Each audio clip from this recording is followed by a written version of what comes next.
모두 합장하시기 바랍니다. 행복 시작 불행 끝. 성공 시작 실패 끝.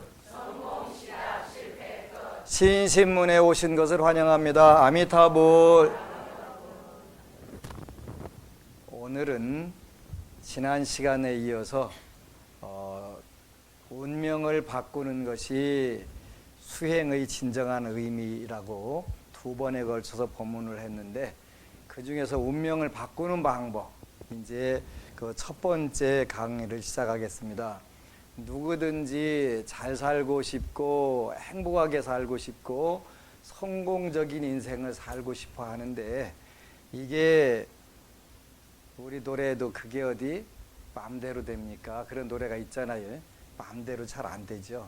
근데 부처님께서 마음대로 되는 방법들, 우리가 누구든지 불교는 보편적 종교이기 때문에 하라고 한 대로만, 말씀하신 대로만 실천하게 되면 가장 수월하게 그 바뀌는 방법. 첫 번째가 그 음식인데요. 음식인데 오늘은 화두 놓고 염불하세 제11편에 나오는 채식은 지계와 자비 수행의 밑바탕이다, 그런 말씀을 제목으로 같이 시간을 하겠습니다. 채식은 지계와 따라서 하는 거 아니고 그냥 제가 본으로 할게요. 채식은 지계와 자비 수행의 밑바탕이다. 채식이 중요하다는 얘기예요. 이제 한국이 그 식생활이 바뀌어가지고 육식을 많이 하다 보니까 그 통계에 보면은 하여간 4사람 중에 하나가 뭔가 암이나 불치병, 난치병 가지고 있다 할 정도로 심각하게 그 건강을 위협을 받고 있는데, 그 이유 중에 가장 큰 이유 중에 하나가 요 육식과 관련된 거예요. 제가 존경하는 어느 교수님이 글을 쓰셨는데, 이렇게 제목이 이랬네. 미륵 부처님과 가장 먼 나라 어디냐면 코리아. 우리 한국이 미륵 부처님과 가장 먼 나라다. 대만 가서 공부를 하고 오신 분인데, 이분 말씀대로 대만에 가서 이 교수님은 채식을 배워 오셨는데, 한국에서 채식하기가 굉장히 어려워요. 어려운 게 아니라 외식에서는 불가능해요. 제가 얼마 전에 고속도로 휴게소를 갔는데 채식이 없더라고요.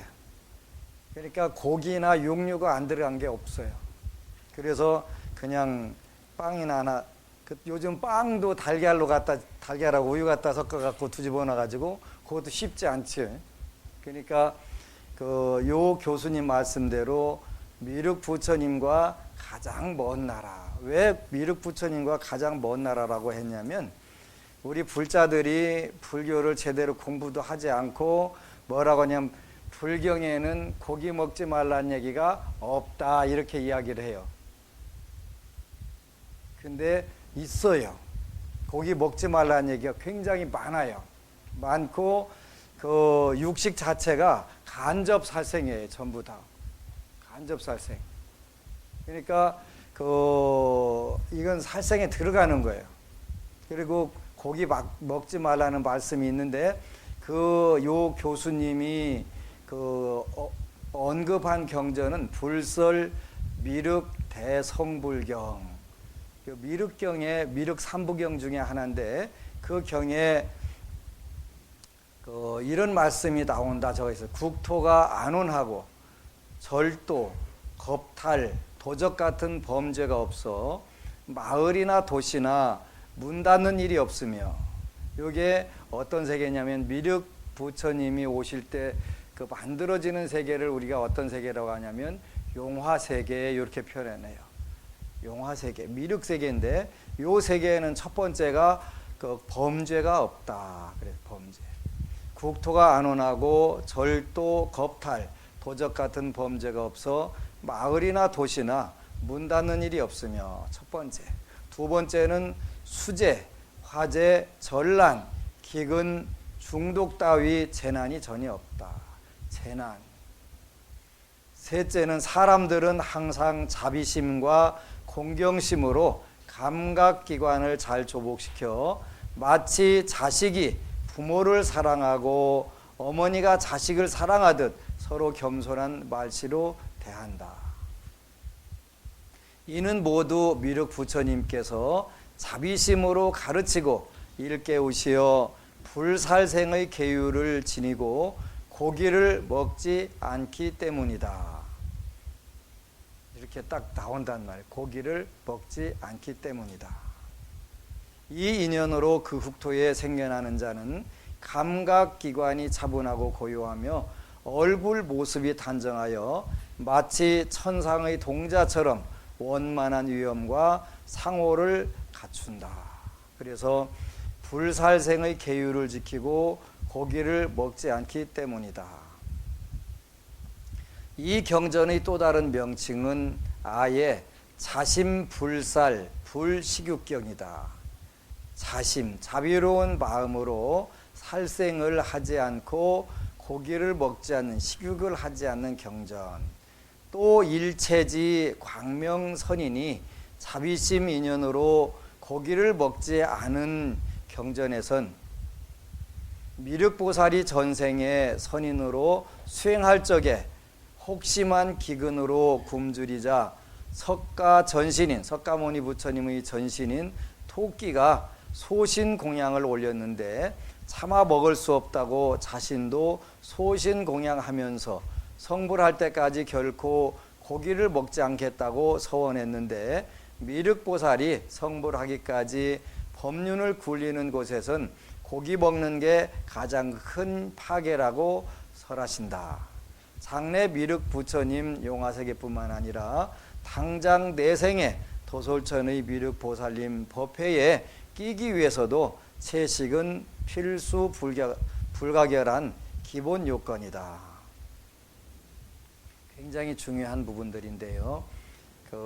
제가 늘 인용하는 사자성어 중에 남귤북지라고 하는 사자성어가 있는데, 남귤북지라고 하는 것은 환경이 아주 중요하다는 이야기인데, 회수 남쪽에다가 나무를 심으면 귤이 열리는데, 귤나무를 심으면. 그런데 회수 북쪽으로, 지금 말하면 예를 들면 금강 남쪽에다 심으면 귤이 열리고, 금강 북쪽에다 심으면 토질하고 환경이 안 맞아가지고 탱자가 열리고, 그래서 귤과 탱자 지자 써갖고 남귤북지다, 이런 구절이 있어요. 저는 얼마 전까지 고기 없어서 안 먹었거든요. 근데 무슨 이야기냐면, 전부 사회가 미세먼지라든지 뭐 때문에 삼겹살을 꼭 먹어야 된다고 하니까 너도 나도 생각할 거 없이 가서 먹잖아. 그지? 아무런 의식이 없이 먹게 된단 말이에요. 그러니까 환경이 너무너무 중요한 거예요. 환경에서 처음부터 그걸 먹으면 안 된다라고 교육을 시켰어야 되는데, 그런 거는 이제 이분이 안타깝게 생각하는 부분이 이런 구절에 써놨어요. 왜 우리 불교라는 건 한국 불교를 말하는 거예요. 왜 우리 불교는 대만과 같은 대승 불교면서도 수행 가풍은 그리 다를까? 왜 청정한 채식 공양을 중시하지 않을까? 늘 안타까운 의문이다. 성철 스님 같은 분들이 불자들한테 채식의 중요성을 강조한다면 얼마나 큰 공덕 장엄이 펼쳐질까? 자타가 보살이라 일컫는 불자들은 왜 다른 교파처럼 청정한 채식 운동을 안팎으로 펼치지 않을까? 선수련회니 템플스테이 전통 찻집은 크게 일면서 사찰 음식점이나 채식점은 왜 그리 무관심할까? 이렇게 이분이 탄식을 하는 게 나오는 거예요. 그러니까 한국에서는 누구나 당연히 공기가 오염되고 미세먼지가 있으니까 가서 너나 할 거 없이 승속을 막론하고 출제가를 막론하고 고기를 먹어야 된다, 이렇게 됐으니까 그게 진짜인 줄 알고 진짜인 줄 알고 전부 다 가서 먹게 되고, 신도들이 그 어디서 돈이 생기면 굉장히 큰 공양 중에 진짜 좋은 건 줄 알고 스님들 모셔다가 꽃등심에 안심 사드리는 게 그게 공양인 줄 알게 된단 말이에요. 그건 아니라는 거예요. 그건 큰일 날 일들인데 우리는 이렇게 큰일 날들을 아무런 의식 없이 전부 다 극락 거꾸로 가는 운동하는 거지. 지장경에 보면은 그 스님들을 더럽히거나 어디 간다고 그랬죠? 오무간지옥 중에 한 곳을 차지하게 되지. 무간지옥 간다고 돼 있는데, 그러니까 꽃등심을 사드렸던 안심을 사드렸던 그건 전부 다 무간지옥감인데 우리는 아무 의식 없이 그것이 정말 대단한 공양이 되는 건 줄 알고 착각을 하고 살게 되는 거예요. 그래서 이렇게 특히 미륵보살이 성불하기까지 법륜을 굴리는 청정한 법학귀를 굴리는 곳에선 고기 먹는 게 가장 큰 파괴라고 설하고 계신다. 그러니까 이제 우리가 아이고 이제 고기 못 먹으면 또 불교 못 믿는 불자들 되게 많이 생겨, 그죠? 근데 운명을 가장 쉽게 바꾸는 방법 중에 대표적인 방법이 뭐냐면 채식이라는 것이고, 채식을 통하게 되면 우리가 계율을 지니게 되고 자비 수행을 저절로 하게 된다 그랬어요. 불교는 쉬운 종교예요. 어려운 종교가 아니에요. 그러니까 그 많은 분들이 괴로움을 버리고 즐거움을 얻는다 이렇게 표현해, 그죠? 그걸 우리가 이고등락 이렇게 표현해요. 이고등락. 괴로움을 좋아하는 분은 누구도 없어요, 그죠? 다 즐거움을 찾으면서 실제로는 이게 잘 안 된다는 것이지. 그럼 되게 하는 방법이 뭐냐면 부처님 말씀에 우리가 의존하는 거예요. 부처님이 뭐라고 말씀하셨나 자세히 듣고 그대로 해보는 거예요. 근데 우리가 불자들은 네 가지 덕을 갖추게 된다. 또 네 가지 덕을 갖춰야 된다 이렇게 표현했어요. 정리하고 넘어가는 거예요. 요 네 가지 덕이 뭐냐면 열반사덕 그랬어요. 열반사덕. 열반에 가면은 네 가지 덕을 다 갖추게 된다. 상덕과 락덕, 아덕과 정덕. 그래서 영원히 산다. 영원한 모든 것이 다 영원하다. 그런 것이 항상 상자 상덕. 그죠?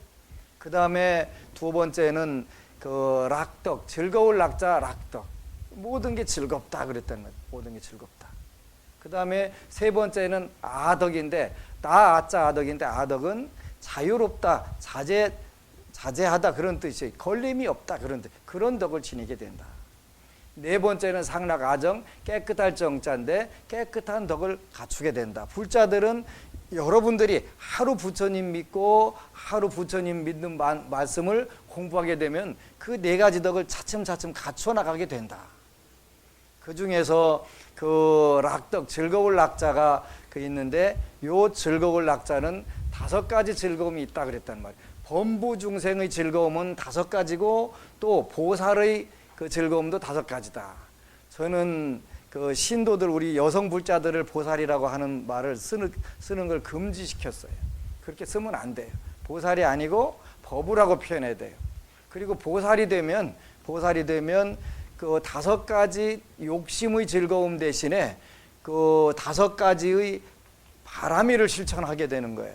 그렇기 때문에 여러분들이 6바라미를 실천하지 않으면 보살이란 말을 써서는 안 되는 거예요. 그래서 5가지 즐거움이, 중생들의 5가지 즐거움은 오욕락 이렇게 표현한다고 그랬어요. 5가지 욕심의 즐거움이에요. 그건 범부 중생이 누구나 가지고 있는 5가지 욕심의 즐거움인데, 첫 번째가 뭐였더라? 재물욕이 재물. 재색, 명리, 요가 돼. 재물욕이 제일 큰 즐거움 중에 하나지. 그 다음에 두 번째가 이성에 대한 욕심, 이성욕, 색욕이라고도 표현하고 성욕이라고도 표현해요. 음욕이라고도 표현해요. 그 즐거움이 있어요. 범부 중생이 사는 데는. 세 번째가 재색, 명예.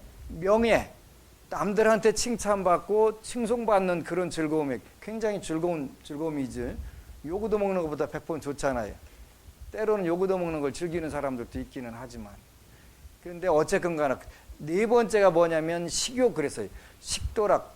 식도락이라고 그래서 굉장한 즐거움 중에 하나지. 먹는 즐거움이야. 그 다음에 다섯 번째가 잠자는 즐거움. 그래서 재물욕의 즐거움, 색욕의 즐거움, 명예욕의 즐거움, 그 다음에 그 식욕의 즐거움, 그 다음에 잠자는 그 수면욕의 즐거움. 이 다섯 가지가 범부중생 누구나 다 가지고 있는 즐거움이에요. 이 다섯 가지 즐거움을 쉽게 이기는 방법이 있는데 쉽게 극복하는 방법이 있어요. 재물욕 쉽게 포기 안 돼요. 그러죠? 차라리 재물을 뺏기느니 내가 죽겠다, 목숨을 걸겠다는 경우 많잖아요. 생각보다 굉장히 많아요. 아닌 것 같아도요. 저는 이번에 그 참 대형 참사 사고를 보면서 정말 안타깝다는 생각이 많이 들어요. 근데 누구도 미워하고 싶은 생각은 없어요. 내가 저 상태에 됐을 때 나는 어떻게 할 건가, 그걸 비춰보면 내가 그렇게 안 한다는 보장이 없잖아요. 그리고 나하고 인연이 있는 사람들이 그렇게 안 한다는 보장이 없기 때문에 미워하는 것보다는 대신 참여하는 것이 훨씬 더 좋을 것 같아요. 그런데 그 매스컴도 문제고 그냥 모든 사람들의 그 증오심이라든가 분노심을 불러일으켜서는 안 되는 거예요. 그래서 서로 안타깝게 서로 불쌍하게 생각하는 것이 가장 중요한 참회고, 우리가 그 돌아가신 분들이나 또 살아있는 분이나 모든 분들을 위하는 길이에요. 가장 다 안타깝게 사랑으로, 그게 자비라는 거예요. 근데 식욕, 음식욕을 놓게 되면 그 재물욕도 놓게 될 수가 있고, 색욕도 놓게 될 수가 있고, 명예욕도 놓게 될 수가 있고, 수면욕도 놓게 될 수가 있어요. 그래서 부처님은 그 인광대사께서 쓰신 말씀이 채식은 지계와 자비수행의 밑바탕이다, 이렇게 표현을 하는 거예요. 음식의 욕심만 놓을 수가 있으면 여러분들은 굉장히 빨리 여러분들 마음속에 극락과 천상락을 누릴 수가 있어요. 그리고 생각보다 굉장히 많은 부분에서 걸림없이 살 수가 있게 되는 거예요. 그래서 이 교수님이 말씀하시고 걱정하신 것처럼 한국에서도 고승대덕이라고 하는 사회에 영향력이 큰 분들이 채식에 대해서 한 말씀만 해주셨으면 얼마나 더 좋았을까, 그런 생각을 많이 해요. 아무 힘도 없고 그 능력 없는 제가 채식을 하자고 아주 목을 놓아 떠들지 않아도 됐을 텐데 하는 생각을 하는 거예요. 우리 한국 불교는 모든 게 마음에 달렸으니 고기 먹는 것 자체는 별 문제가 아니라는 듯하다. 불법 자체도 뗏목에 지나지 않으니 경전은 더더구나 찌꺼기쯤으로 여기는가. 오로지 관념론과 구두선으로 전락하는 건 아닌지, 부처님과 보살님들의 경론과 역대 고승대덕의 어록을 무시한다면 근래의 스님들의 말씀은 그들을 능가하는 절대 진리 그 자체인가. 부처를 만나면 부처를 죽이라고 외치는 판이니 미륵 부처님의 용화세계는 안중에도 없는 걸까. 우리가 이런 분들 정말 이제는 반성을 해야 될 것 같아요. 세상에 제일 맛있는 게 남의 고기예요. 남의 고기. 내 고기는 맛이 없죠. 내 고기는 맛이 없는데 남의 고기가, 이거 한번 맛들이면요 굉장히 놓기 힘들어요. 그죠? 힘들어요. 자신을 속이고 중생을 속이는 궤변에 속지 말자. 경전을 보고 미륵을 기다린다면 경전 말씀대로 믿고 수행해야 하지 않을까. 다행히 서울의 대만 불광산사와 칭하이 소속 회원들이 채식집을 열었다고 하니 머지않아 우리 불교도 적극 따라 나서길 기대하며 또한 간절히 기원한다. 이렇게 글을 써놓으셨어요. 이제는 우리가 하루아침에 여러분들이 채식을 줄일 수는, 육식을 줄일 수는 없겠지만 채식을 조금씩 더 늘려볼 필요가 있어요. 그렇게 되면 어느 순간에 음식에 대한 욕망을 놓게 돼요. 음식에 대한 욕망을 놓지 않는 한은 재물욕도, 성욕도, 명예욕도, 수면욕도 절대로 놓을 수가 없어요. 많이 먹으면 졸려요? 정신이 쌩쌩 들어요? 졸리지요. 전부 다 연결이 되는 거예요. 그래서 여러분들이 우리가 먼저 채식에 대해서 그 인식을 갖고 조금씩 늘려보는 거예요. 이거는 우리가 영원히 잘 살기 위해서 그런 것이지 남에게 보여주기 위한 것도 아니고 그 어떤 것도 아니에요. 그래서 우리가 제일 지구상에서 미워하는 나라가 있지요. 미워하는 나라에서 굉장히 가까이 있는 나라예요. 그죠? 그냥 그 나라 얘기만 나오면 그냥 전부 다 우리 국민들이 눈에다가, 근데 미운 짓도 조금 하긴 하는 것 같아요. 그죠? 안 미워하고 싶은데 미워한 짓을 해요. 근데 다 하는 게 아니라 정치 지도자들이 선동하느라고 그러는 거예요. 근데 그 나라가 어쨌건 가나 일본이에요. 그죠? 일본인데 얼마 전까지 세계 제2위의 경제적 지위를 가지고 있는 나라였어요. 근데 그게 우연이 된 게 아니라 이러한 식사 방법에 의해 가지고도 이렇게 한 사람 봐서는 미워할 게 없다는 거예요. 일본 사람들이 그렇게 전략하고 잘 살잖아요. 1989년도에 일본 처음 갔는데 오사카를 갔어요. 오사카를 갔는데 오사카 시내를 관통하는 그 냇가가 있는데 우리나라 태백산에서 흐르는 물하고 똑같아요. 저 물이 왜 이렇게 맑으냐 했더니 하수도라는 거야. 하수도가 그렇게 깨끗한 거예요. 그죠? 근데 그때 가보니까 1989년도에 가니까 음식을 얼마나 조금 주는지 한 대석까지 나오는데 딱 한 젓가락씩만 나와가지고 저는 원래 그때도 그 대식가는 아니었거든요. 근데 한 숟가락씩만 한 젓가락씩 딱 하면 아무것도 없으니까 6젓가락 해본들 어디에가 붙겠어요. 근데 그 소식을 하는 것이 그 지구상에서 그 2위의 경제대국 역할을 한 거예요. 소식을 하는 것이. 우리가 보면은 감질 나는데, 그지? 우리는 그 김도 그 반장 쭉 찢어가지고 거기다가 밥 놓고서 그냥 다 김으로 맥질을 하는데 그 사람들은 손바닥보다 손톱만한 요거 가지고 조금씩 떼가면서 밥을 다 한 공기 먹잖아요. 근데 그 소식이 오늘날 일본의 그 경제력과 폭력을 상징하는 그런 게 돼 있단 말이에요. 그래서 물론 일본은 그 채식 국가는 아닌데 우리가 정말 더 잘 사는 방법은 그 채식을 늘리고 육식을 줄이는 거예요. 근데 많은 분들이 그 채식을 하면 힘이 없다고 하는데 그거는 맞지 않는다라고 중국의 많은 그 정토 조사들이 말씀을 하셨어요. 그 대표가 뭐냐면 코끼리가 육식에 갖고 힘셀까요? 채식 동물이에요. 코끼리가 지구상에서 최고 힘센 동물은 채식 동물이라니까. 그러니까 여러분도 힘세고 싶어지면 채식하시면 돼요. 채식하시면. 그래서 그 우리가 사는 세계는 고통 바다가 되는데 부처님 당시에 키사코탐이라고 하는 예쁘고 잘생기고 지적인 여성이 살았대요.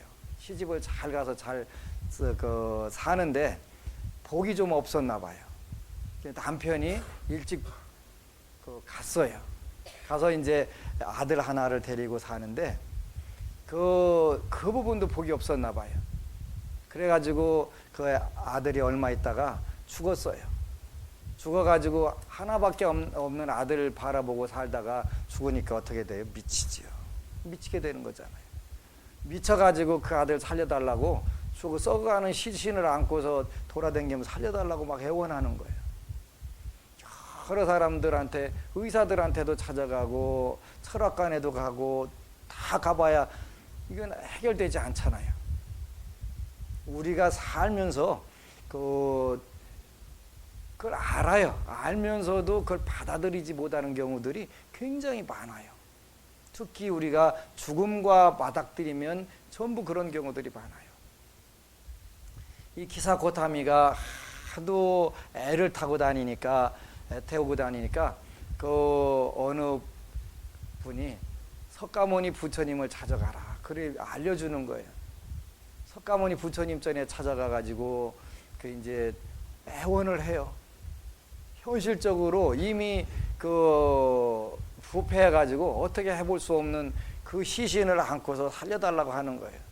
그렇게 부처님께서 살려주마, 그러지, 살려주마, 내가 살려줄 테니까 그러면 한 가지 조건이 있다.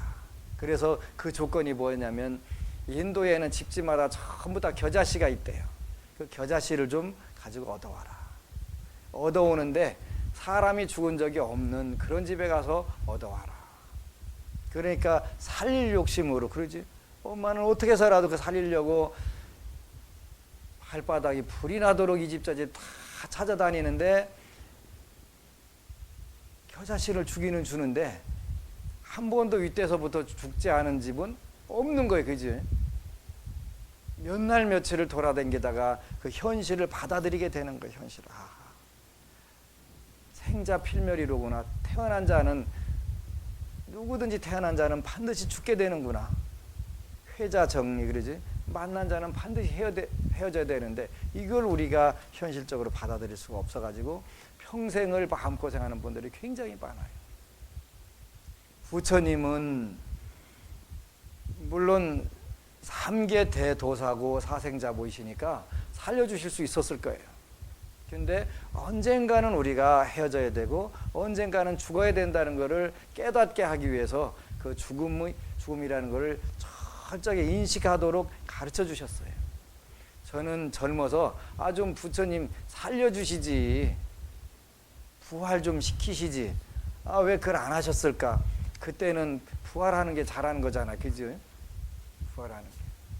근데 그 부처님은 인생은 언젠가 생자필멸이라고 하는 그 진리를 터득시키는 것이 현실적으로 더 유용했다고 판단을 하셨을 거예요.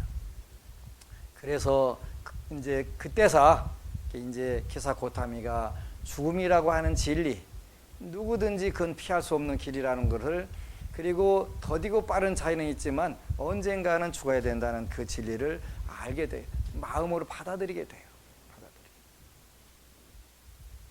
그 어느 사형수가 둘이 있었는데요. 사형수가 둘이 있었는데 그 임금이 불러다가 어떻게 죽을래? 그거를 죽는 방법을 쭉 열거하고서 선택시키는 거예요.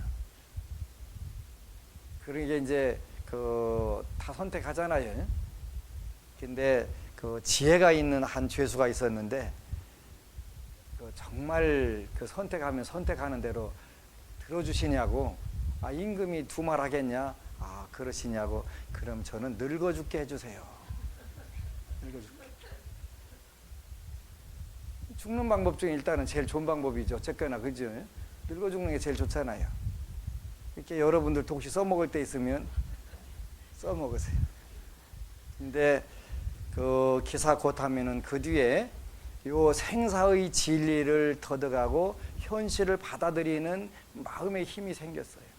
그래서 부처님께 출가를 해서 누구보다도 더 열심히 수행정진을 해가지고 아라한이 됐어요. 아라한이라고 하는 의미는 불사, 그런, 안 죽는다 그런 뜻이, 영원히 산다 그런 뜻이 되는 거예요. 그래서 그 열반 사덕 중에 상라가정의 항상상자 상덕을 그 드디어 터득을 한 거예요. 그 인생의 고해 바다에서는 기사 고타미는 굉장히 불행한 여인이었어요. 굉장히 불행한 여인이었는데 그 부처님을 만나서 생사의 바다를 뛰어넘을 수 있었으니까 다른 편으로는 술세간적으로는 가장 행복한 존재가 됐지.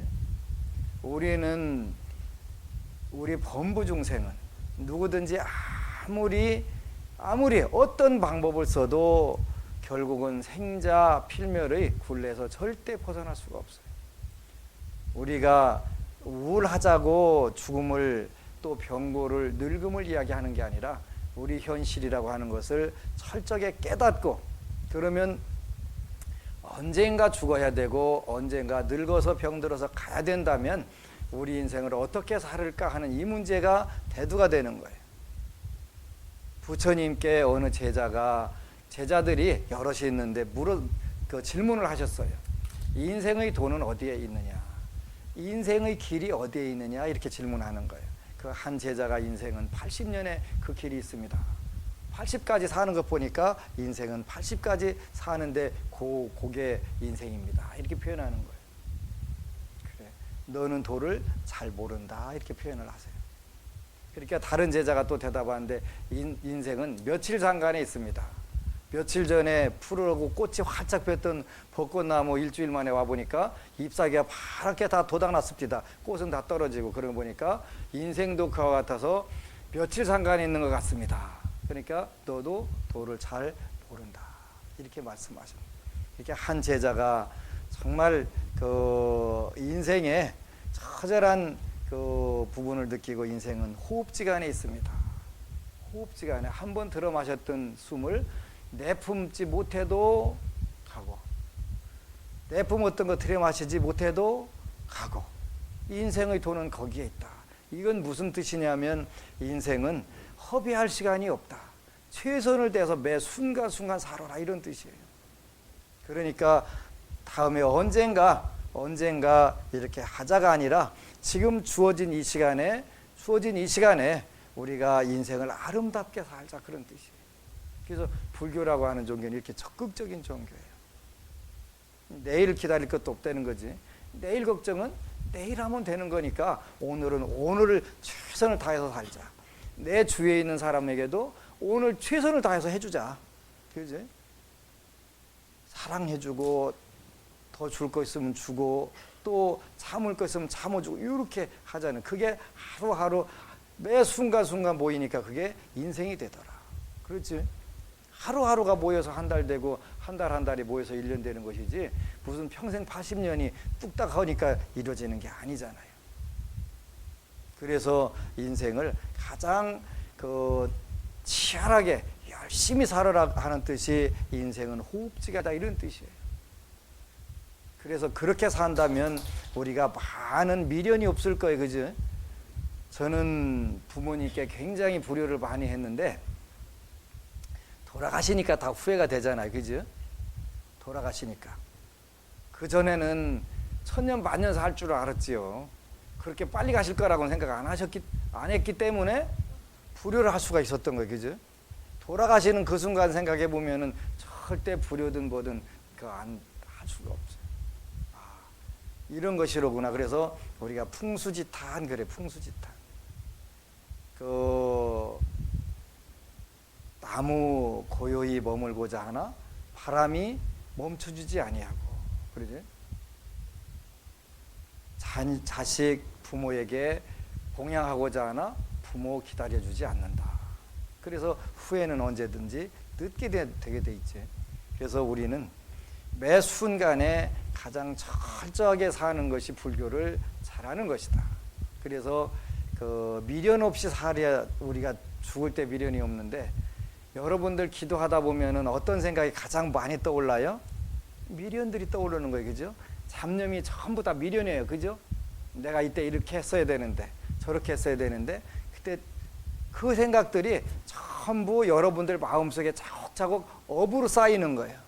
업으로 쌓여서 그 업이 어떤 그 결정체를 이루게 되면 다음 생에 또 그게 작용이 열어가지고 그 부족했던 부분들을 자꾸 불러내가지고 그게 튜닝이 되죠. 연결이 된단 말이에요. 그래서 그 부족한 부분들이 모여가지고 인생을 괴로움 사막도를 만들어가게 된단 말이에요. 우리는 태어나서 늙고 병들고 죽어가는 고통을 절대로 모면할 수가 없어요. 그런데 우리가 매 순간순간 최선을 다해서 산다면, 어느 불자가 기도를 하면서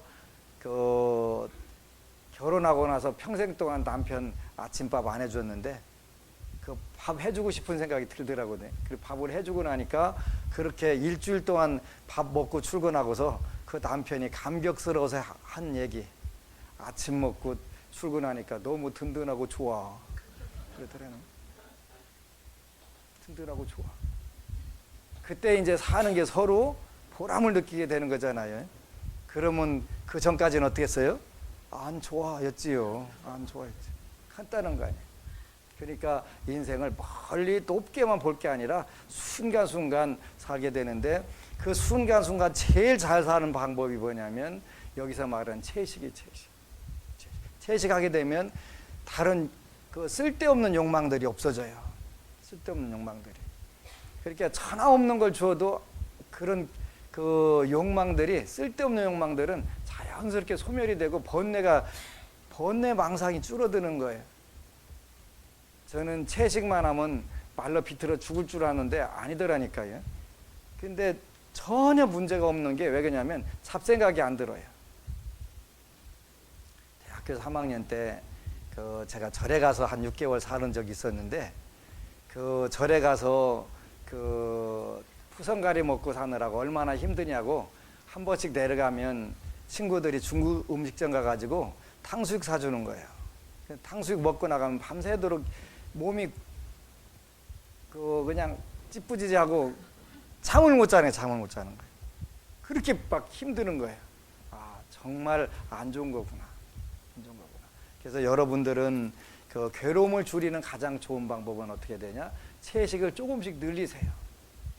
인광대사께서 뭐라고 말씀하셨냐면, 자녀들에게 고기를 먹이는 게 절대 잘하는 것이 아니다. 그 말씀을 우리나라의 그 곡성 태안사에 계셨던 청화스님께서도 말씀하셨더라고요. 자녀들 오면은 그 당연히 고기 사다가 먹이는 게 옛날엔 일이었지. 그런데 그게 절대 그 자녀를 위해서 잘하는 일이 아니다. 그 청화스님께서 그 말씀하셨더라고요. 오늘날 가장 큰 문제가 인스턴트 식품이나 또 과다한 육식 섭취에서 오는 이런 부분들이 우리의 그 몸과 마음을 병들게 하는 부분들이 굉장히 많다. 5분 남으면 그때부터 카운트다운 해주세요. 저도 어느 정도 도가 터가는가 봐요. 딱 5분 남을 때.